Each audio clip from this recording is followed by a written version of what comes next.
Philippines is a country blessed with rich natural resources and people who work hard and take pride in what they do.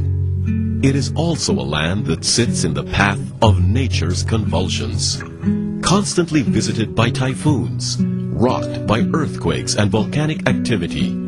Filipinos move on, gallantly facing the challenges of nature and day-to-day existence. Wala kaming naisalba, naubos lahat sa sunog. Sa awa ng Diyos, nasagip yung mga anak ko. Pero hindi ko alam kung paano ng buhay namin ngayon. Yung asawa ko lang ang may trabaho. Ngayon, wala na siya.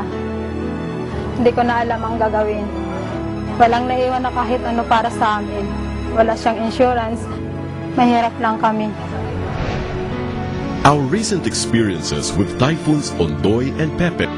As a developing country, government social services and anti-poverty measures exist at a rudimentary level.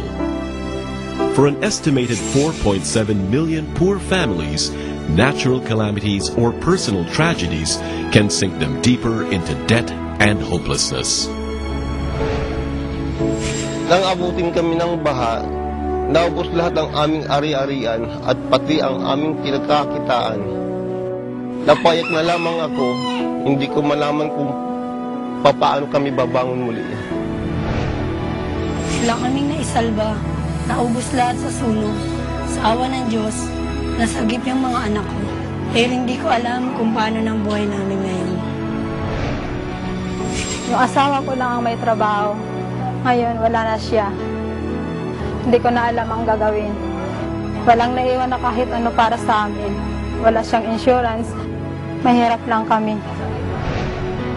Our recent experiences with typhoons Ondoy and Pepeng and the threat of Mayon volcano's eruption have further emphasized the need for a program to help poor Filipinos get back on their feet after debilitating loss.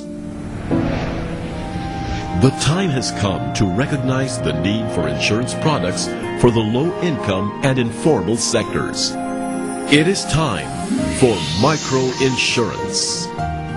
Microinsurance refers to the provision of insurance products and services that meet the needs of the low-income sector for risk protection and relief against distress and misfortune.